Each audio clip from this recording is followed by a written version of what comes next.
For the very first time since he took over as the LOP, Rahul Gandhi took to the floor of the House. In his very first speech as the leader of opposition, Rahul Gandhi has triggered a huge uproar with his remark that targeted the BJP.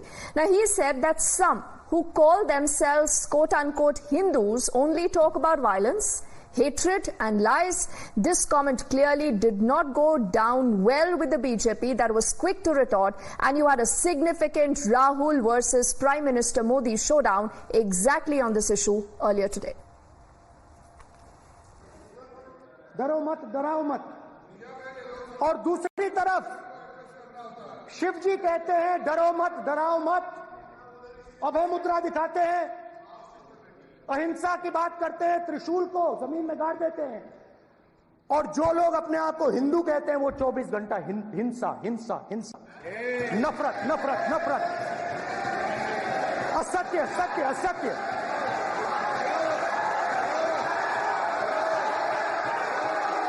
आप हिंदू हो ही नहीं।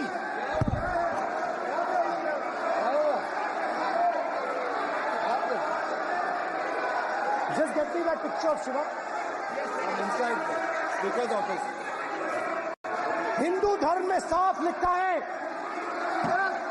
सत्य के साथ खड़ा होना चाहिए, सत्य से पीछे नहीं हटना चाहिए, सत्य से नहीं डरना चाहिए।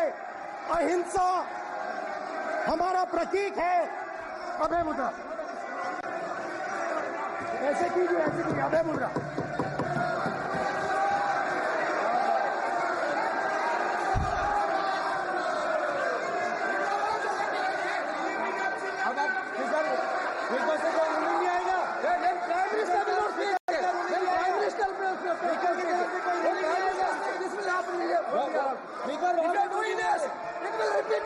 भाई भाई भाई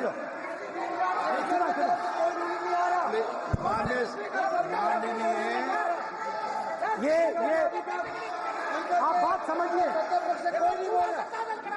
आप बात समझिए। ये इसलिए चिल्ला रहे हैं क्योंकि तीर जाके दिल में लगा है, दिल में जाके तीर लगा है, इसलिए ये चिल्ला रहे हैं। देखो चुप हो गए, देखिए स्पीकर साहब चुप हो गए सब। So as Rahul Gandhi stirred the row with that anti-Hindu remark, you also had the entire House up in uproar, particularly the Prime Minister who stood up. He interrupted Rahul Gandhi's speech and he said that if you paint the entire Hindu community as quote-unquote violent, this is hugely problematic. The reason why, the insistence is from the BJP that Rahul Gandhi apologizes. We also had the Union Home Minister Amit Shah later saying that this is an insult of the entire community, and he says that an apology from the Congress MP must be forthcoming now. ये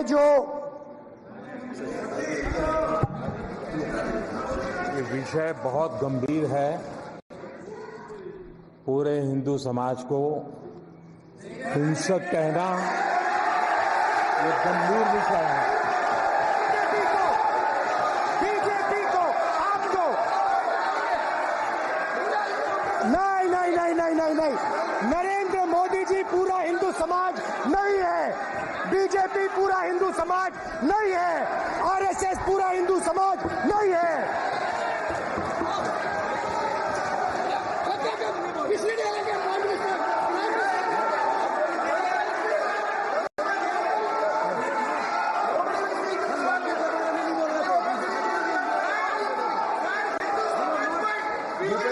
ये ठेका नहीं है BJP का।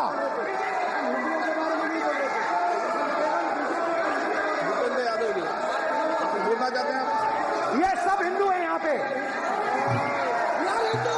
ये सब हिंदू हैं। माननीय अध्यक्ष जी,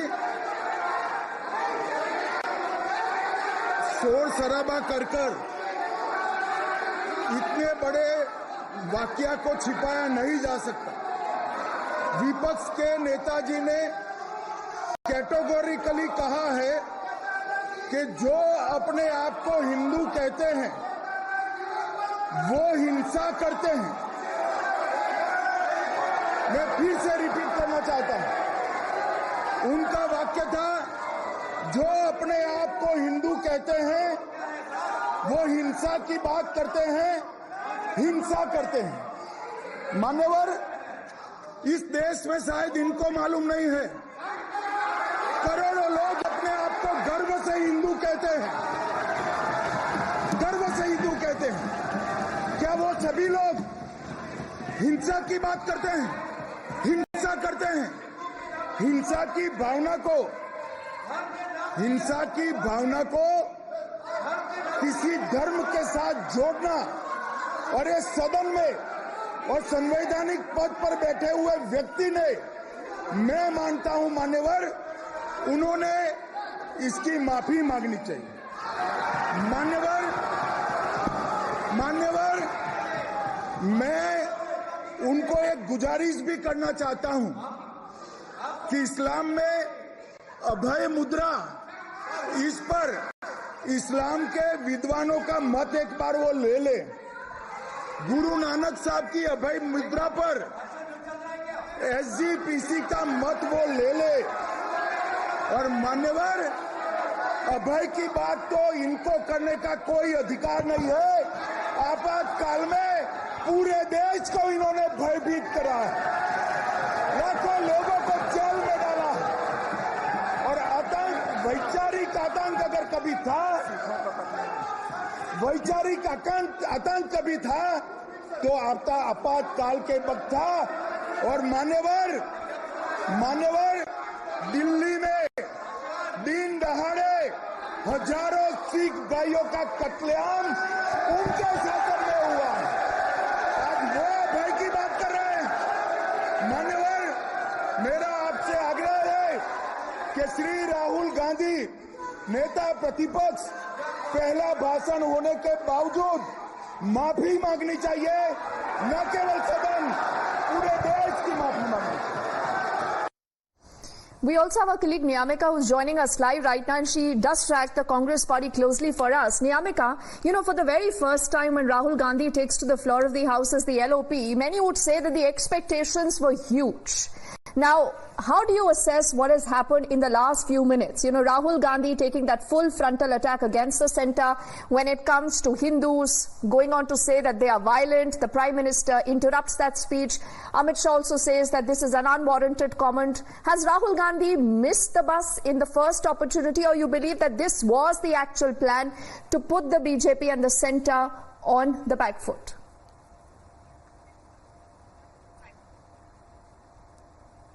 Well, indeed, it was a fierce speech which is being made by the leader of opposition in Lok Sabha, Mr. Rahul Gandhi, as he has made a strong attack upon the BJP as well as Mr. Prime Minister Narendra Modi. As for that reason, we have seen that how there was a debate that had taken place in the Lok Sabha today, as Rahul Gandhi has mentioned about various issues, which also includes the Agniveer or even Manipur violence, all of these issues which the Congress party has been continuously raising. That is what is being repeated by Rahul Gandhi as well. And today's speech, as it was his first speech after becoming the leader of opposition in Lok Sabha, and for that reason he has made a sharp attack at the BJP, specifically by mentioning about the Ayodhya seat, by mentioning about the Faizabad seat, because he has said that Ayodhya has given a strong message to the BJP that the people of this country are not in their favor, and that's the only reason why the manner in which the BJP was continuously raising the issue which is related to the Ram Mandir, that hasn't gone in support of the BJP, and that's the only reason why they had faced a defeat from that particular seat. He has given an example of that seat, and in fact he has also made a jibe at Prime Minister Narendra Modi as well as the other BJP leaders by mentioning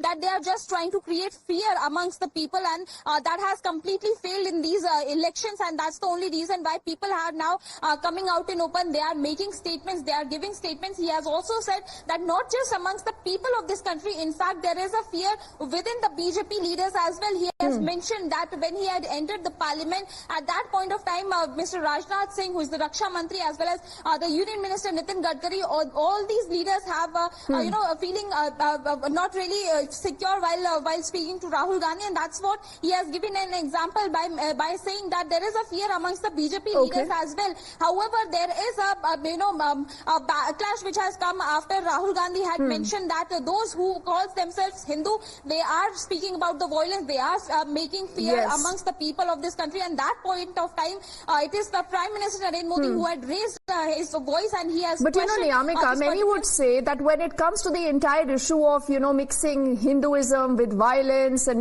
trying to put the BJP on a back foot, on a strong issue like Hindutva, something that the BJP prides itself in, is that really the best option that the Congress had? Could the Congress have dealt with this issue in a far better way? What about parties like the Shiv Sena and all? Would they agree with what, Rahul Gandhi has said, particularly Uddhav Thackeray? We'll just let you be with us in a moment, Niyamika. We'll also listen in quickly to how the BJP has responded to the entire issue. We have a reaction also from Shehzad Poonawala. But before that, this is also the BJP MP Nishikant Dubey, who again teared into Rahul Gandhi on the floor of the House, and he said Rahul has absolutely no business to speak about Hindus like this. ठीक है sir, ये संविधान की बात कर रहे हैं sir, और इसी संविधान का आर्टिकल 25 कहता है कि किसी भी धर्म के ऊपर कोई भी व्यक्ति किसी को हिंसावादी करार नहीं दे सकता है, और इन्होंने हिंदू का हिंसावादी कहा है सर। संविधान का इन्होंने अपमान किया है, संविधान की झूठी दुहाई दी है, इनको माफी मांगनी चाहिए सर। ये आर्टिकल 25 है सर संविधान का, सर इनको माफी मांगनी चाहिए। आर्टिकल 25 जो है संविधान, और ये देश संविधान से चलता है, ये पार्लियामेंट संविधान से चलता है सर, इनको माफी मांगनी चाहिए सर। ये संविधान से ऊपर नहीं है सर, कांग्रेस संविधान से ऊपर नहीं है। आर्टिकल 25 कल्याण बनर्जी बताए, आर्टिकल 25 क्या यही राहुल गांधी की मोहब्बत की दुकान है? जिस प्रकार से राहुल गांधी ने लोकतंत्र के मंदिर में हिंदुओं के प्रति अपनी घृणा और नफरत को दर्शाने का काम किया है और हिंदुओं का अपमान किया है, ये कह गए कि जो लोग अपने आप को हिंदू कहते हैं वो केवल हिंसा हिंसा हिंसा, नफरत नफरत नफरत फैलाते हैं। ऐसा किसी और धर्म के अनुयायी के बारे में नहीं कहा जाता, और कांग्रेस का पुराना इतिहास है। Hindu terror, Hindutva, ISIS, Boko Haram, Sanatan समाप्त, सनातन बीमारी है। जिहाद सिखाया गया था कृष्ण जी ने अर्जुन को, किस प्रकार से राम जी का अस्तित्व, राम जी के मंदिर का विरोध करना, और ये करते करते आज वोट बैंक को साधने के लिए पार्लियामेंट में भी ये कहना कि हिंदू हिंसात्मक होता है, किसी और धर्म के व्यक्ति के लिए ये कहा जाता है। वहां पर तो कहते हैं आतंकवाद का कोई धर्म नहीं होता, पर सैफरन टेरर हिंदू है। If you like this video, then like, share and subscribe to ET Now.